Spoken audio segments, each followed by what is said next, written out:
Hi guys, welcome back to another Matchbox Garage video, where today I shall be attempting to take this number 7 Matchbox Lesney Ford Anglia from shabby to shiny.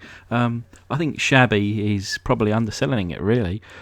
This one is in terrible state. It's been, I don't know, has it been stamped on? There's obviously the front axle, the front wheels are missing.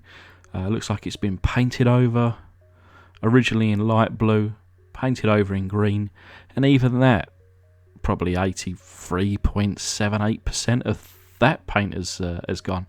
But yeah, we're missing there the what is that? The A pillar on the right hand side. I think we're nearly losing the A pillar on the left hand side. So yeah, quite a task I think to fix this one, but I'm certainly going to give it a go. There's an unboxing at the end of this video. Please do check it out. But anyway, I shall be drilling down the centre of that post, just one on this car, removing that flange and tapping that hole. But yeah, the unboxing kindly donated by Tom, aka Black Country Diecast. So yeah, he's on YouTube, check him out. But please do check out, like I say, the end of the video, where the unboxing of this car plus many others. But I really wanted to, well, just to see whether I could get this one done. You can see a little bit of kind of further damage on the top there. It's almost like, I don't know whether it was stamped on or whether it was put in a vise perhaps. But yeah, we're missing the front axle there. But simply reads number 7 Ford Anglia, made in England by Lesney. As you can see, I've pre-drilled this one.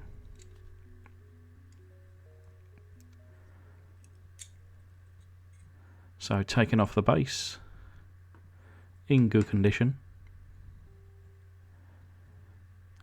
relatively straight.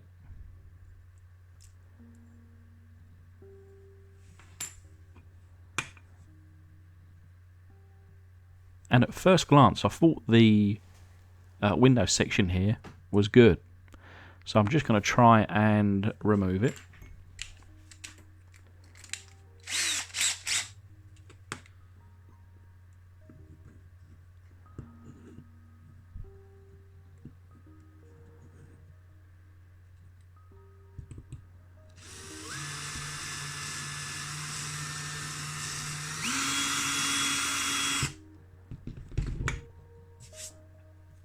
Turns out this is a bit of a pig to remove, but whilst trying to keep it, you know, on camera, I thought I'll try and drill through, obviously making sure that I don't drill straight through the roof of the car.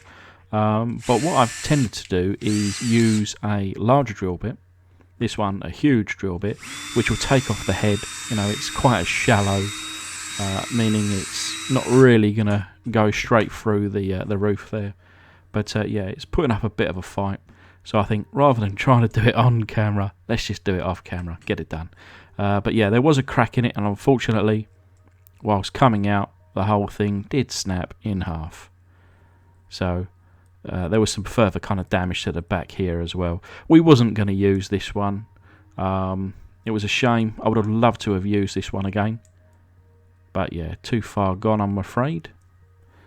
Obviously, what with the stamp on the top. You know, I think I was probably hoping for a bit too much for that glass section to be okay. But yeah, for the roof here, I'm going to try and bring out the majority of it just with my fingers, without any heat, without any tools, just to try and get it back to almost the right position. Now ultimately I'm going to have to build new A pillars, and I thought I don't mind building new B pillars. What I don't want to do is break off those back pillars there, those, I'm going to guess they're called C pillars. But here we are, we're starting to get it into some kind of shape now. You can see the B pillar there did kind of snap at the top, but it's in position, so I can glue that. Coming around this side though, the B pillar here unfortunately did break through. So I'm going to need to rebuild that. But I think the roof is quite straight. I think it's quite centre. I think we're onto something here. I think it's very possible. You can see there's a little bit of kind of, I guess, smoky dust. I put a light flame to it just to warm it up somewhat. Made it a little bit easier to push just with my hands. You know, I didn't use any tools. It was still by hand, so not too hot, of course. But I was quite happy with the shape there. And into the foot-long hot dog jar it goes, covered in boiling water, and incoming a tablespoon of caustic soda.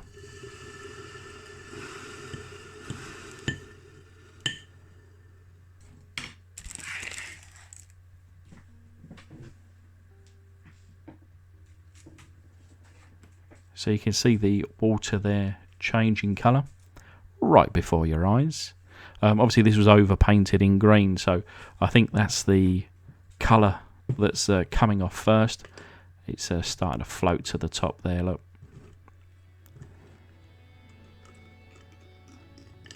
But giving this a little swishy swish. And I think we'll just leave that to do its business. And it was probably in there for all of 10 minutes or so. But I think we've achieved 100% paint removal here today. And, you know, I start to know what's really needed to put this back into somewhat drivable position. So just having a look through my drawer here, trying to find my little tin, which here it is, finally.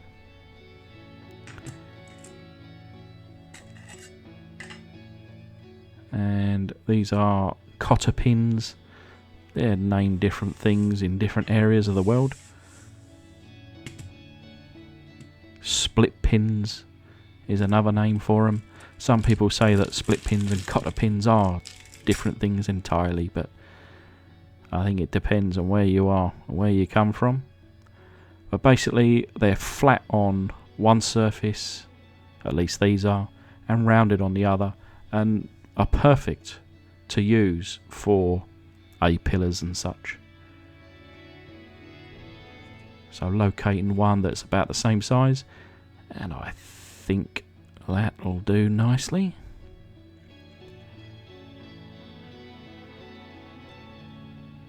Yep, I think that's about the perfect size. So I'll be cutting a little piece off, gluing it onto this side for the B pillar, and same again on the A pillars. A little bit more difficult to do the fronts, trying to keep that angle.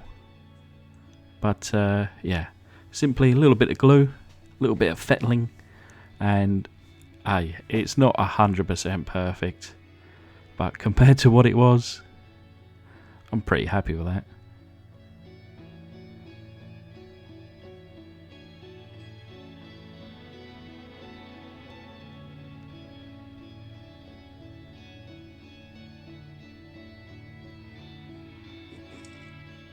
So we'll go with some Tamiya Fine Surface Primer.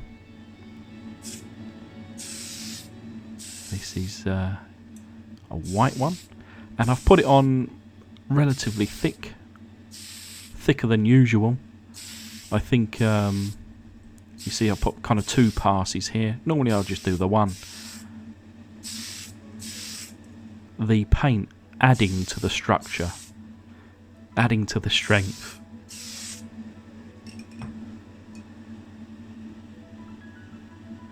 But yeah, now it's all in one uniform colour. It's not too bad if you squint. Or I reckon, you know, if you didn't know the casting, you probably wouldn't even know. So the secret is just between you and me.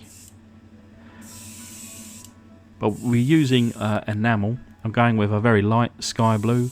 This would have been around about the similar or same colour as it was originally. I didn't try to colour match. I just pulled out some white enamel, dropped in a little bit of blue, mix it up and thought, that looks nice.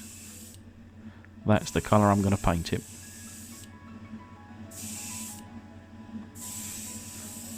And I end up putting on a couple of decent coats.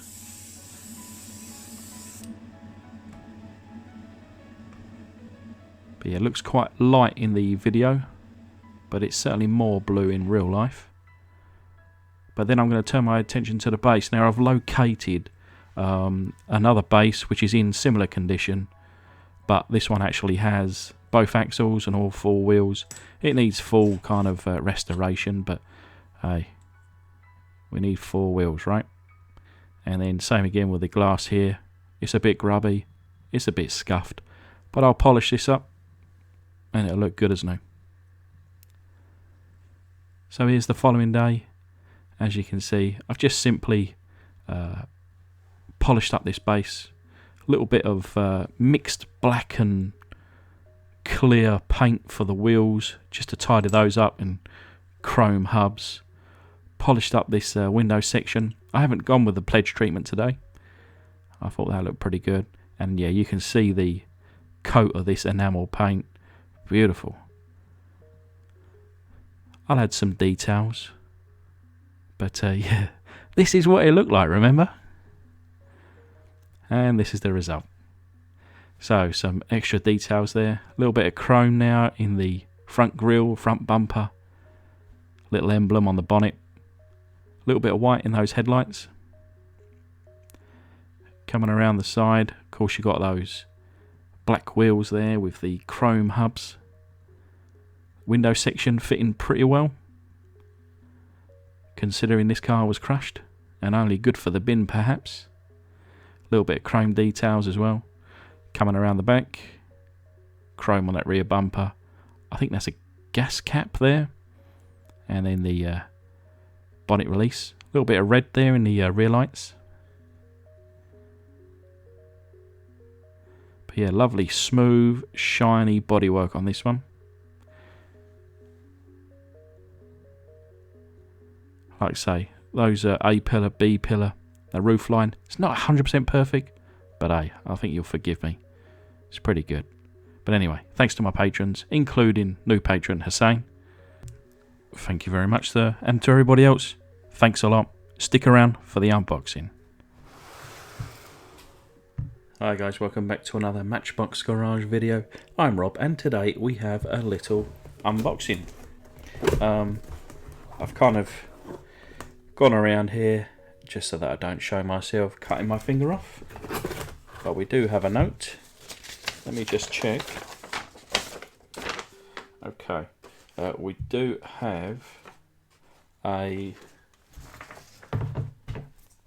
what do you call it, an email address on here. Let me just cover it over.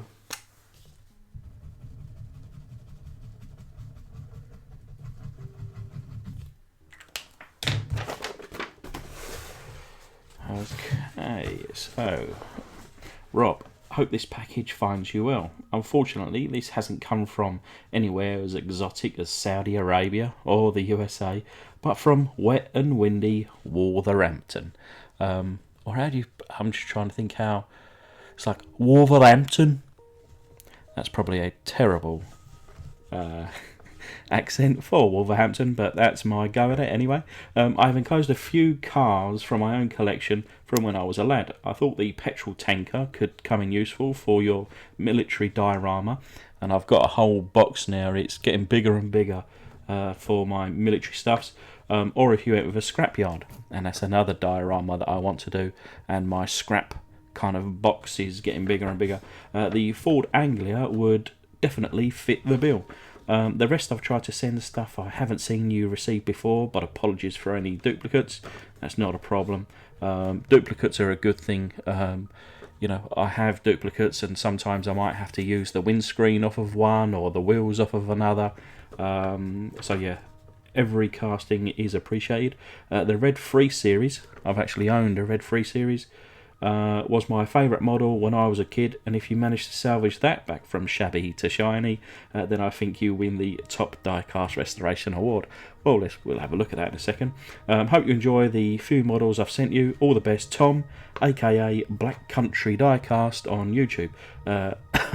Shameless pug or plug. And yeah, Tom. And I've got his email address there. Black Country Diecast. I have seen you comment on my videos, and I'm sure I have seen your videos. I'm just trying to think what was recent. I think you done a Ford Capri, if I remember rightly, that was covered in Tipex. But please do comment down below. Like I say, I try and watch every kind of diecast, restoration, customization, but I can't watch them all. But yeah, I'm sure I recently done a Capri, and I was looking for some kind of Capri videos, and I'm sure I'll watch your one. But anyway, and Tom, thank you, mate. Let's have a look, see what's in the box.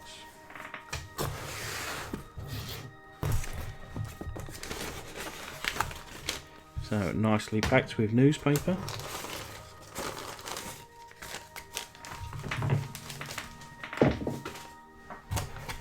And it looks like we've got quite a few bits and pieces here.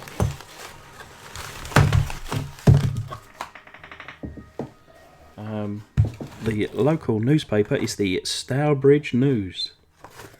I wonder what exciting things are happening in Stourbridge. I've never heard of the place, but I'm sure it's beautiful. But let's have a little look, see what we got. Oh, okay, so this is, I think straight off the bat, this is the E30 shape BMW 3 Series. Now, I had an E36 and an E46, and one of my cars is a BMW at the moment, but that's a 1 Series. But yeah, this one is the Cabriolet. I have restored one of these, but similar to this, it was all busted out, and so was the glass, similar to this. And I actually took the whole top off and replaced it with a Corvette kind of windscreen. Real funky, but yeah, I need to do one of these properly, and I actually had one of these earmarked to restore recently because of the wheels that I got from it that were sent to me from Modelmatic, and actually I used them for something else, so I've been meaning to do one of these. So I must admit though, for the scrap pile, that'll look good, wouldn't it?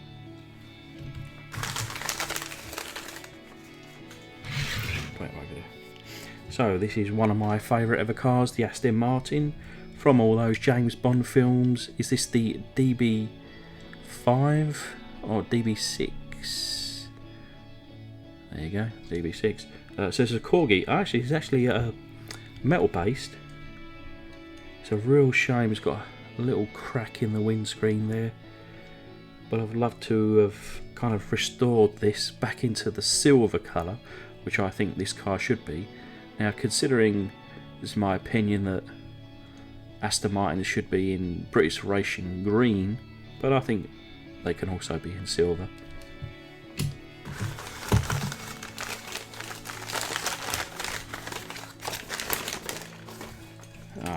Yes, here we have a Lesney.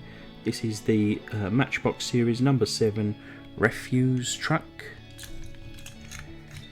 And you put all your bits and pieces in there, little screwed balls of paper, and then it comes out. Hours of fun for a child.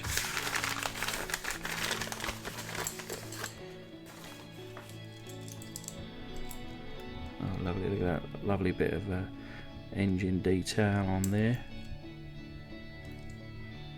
Petrol tanker, missing the tanker part. We've got some broken wheels on here, but you know, in the scrap pile, kind of, you know, taking all the engine parts out, just thinking of ideas as I go along. Oh, look at that. Oh, okay, I'll get to that one next. So this is a later, so it's a Matchbox. It is a Lesney. It feels like it's much newer than that. But 1981, which I think is the last year of Lesney. Volvo, heavily covered in, I don't know, black paint. Or here we have the number 7 Ford Anglia. What a lovely little car. And yeah, that's seen some better days, huh? Do you know what? I think the window section is okay underneath there. Would you believe? I don't think that's broken. Now I wonder, I've got replacement wheels. I wonder if I could restore this one. Interesting. I'm thinking about it. Oh, Triumph TR7, I think. Yep, Triumph TR7. It's a Corgi. It's quite a lightweight one. Plastic base. Nice bit of detail, to be fair. I've not done one of these yet. Windscreen is good. That might restore nicely. Oh, we've got one of these Mustangs. It's missing the bonnet here. I do have a few of these, to be honest. This is the 1983, the best year of all. The IMSA, or the IMSA Mustang. Mach 1.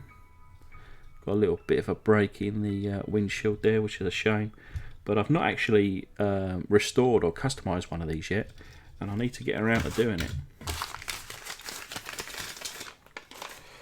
Oh, look at this, beautiful. I certainly do not have one of these. This is from 1991, the Lamborghini Diablo. One of my favourite cars growing up. It's got some lovely detail. Opening, I guess it's a bonnet, although it's on the back. Of course, it's a mid-engine car. The window section's in good condition. I think with a nice set of wheels, that will restore lovely, you know, without all these silly kind of decals or whatever you want to call them. Yeah, that one needs to be done.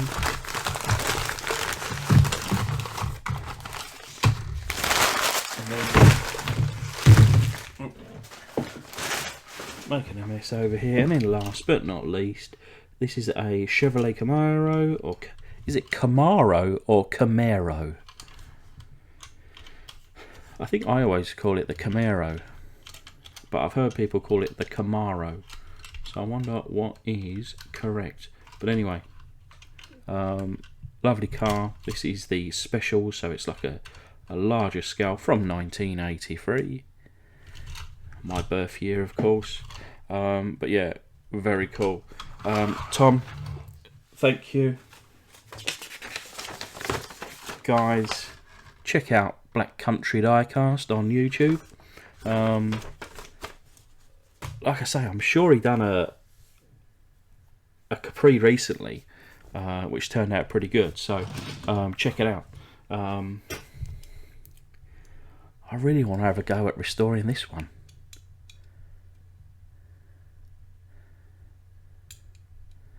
What colour would it have been? Looks like it's, I think, light blue underneath there, and then it's been painted green on top. Yeah, I'm going to have a go at this one. And in fact, like on a previous video, I'm probably going to attempt to restore this, and then this unboxing will be at the end. So if you've made it this far, well, you are special. Thank you very much. And I hope you enjoyed how this one turned out. Anyway, cheers guys. See you soon.